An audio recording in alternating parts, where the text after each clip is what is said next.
உனக்கு கோபம் வரும்போது, உன்னை வெறுக்கும்போது, உனக்கு பிரச்சனை வரும்போது, மௌனம் ஒன்றே சிறந்தது. எல்லாம் முடிந்ததென சோர்வடையும் போது சில நிமிடம் எட்டி பார்க்கும் சிறு தைரியத்தை பிடித்துக்கொண்டு மேலே வந்துவிடுங்கள். நாளை நமக்கென மாறலாம்.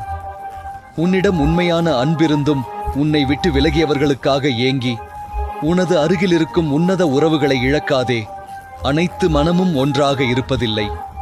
சந்தர்ப்பமும் சூழ்நிலையும் நல்லவர்களை கெட்டவர்களாக்கி, கெட்டவர்களை உத்தமர்களாக்கி நிற்க வைத்துவிடும். ஆனால் உண்மை ஒரு நாள் உலகறிய வெளிவந்தே தீரும்.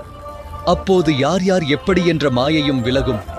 துன்பத்திலிருந்து உன்னை தவிர வேறு யாராலும் உன்னை வெளிக்கொண்டு வர இயலாது.